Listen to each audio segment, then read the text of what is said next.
지난 5일 윤석열 대통령 지지율이 40%를 넘어섰다는 여론조사 결과가 나왔습니다.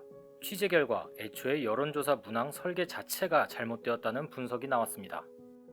5일 한국여론평판연구소가 아시아투데이 의뢰로 지난 3일부터 4일까지 이틀간 전국 만 18세 이상 남녀 1000명을 대상으로 진행한 여론조사에서 윤 대통령의 지지율은 40%로 나타났습니다.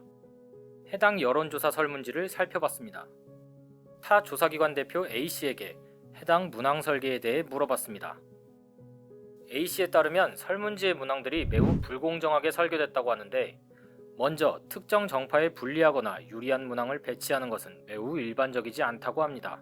예를 들어 공수처의 현직 대통령 강제 연행, 부정선거 의혹 제기 처벌법안 찬반 같은 문항들은 특정 정파에 불리하거나 유리하게 작용할 수 있는 문항이라는 것입니다. 이런 문항들이 배치될 경우 응답 중단 가능성이 높아져 조사가 오염될 수 있다는 것입니다. 또한 문항의 순서도 매우 불공정하게 배치되어 있다고 합니다.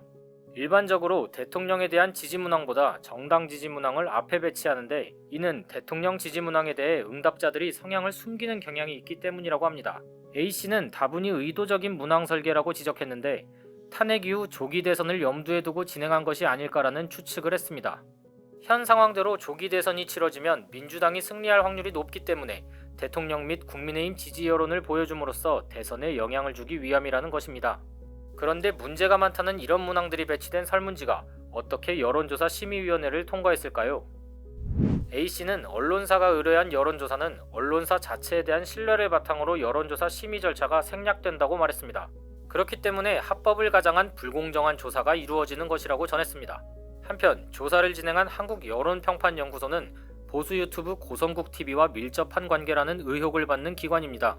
이 기관은 지난 2023년 한 해 총 14건의 조사를 진행했는데, 그중 12건이 보수 유튜브 고성국TV로부터 의뢰받은 조사였습니다.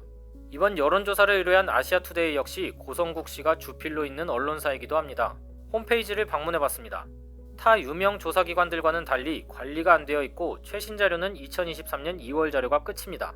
그마저도 고성국TV가 의뢰한 조사입니다. A씨는 이 기관에 대해 대표 및 직원이 언론사 여론조사 전문기자 출신이라 신뢰할 만한 커리어를 가진 사람들인데, 이런 식으로 여론조사를 진행한 게 이해되지 않는다고도 말했습니다. 연구소 대표는 과거 20대 총선 당시 새누리당 소속으로 출마 의사를 밝혔던 인물이기도 합니다.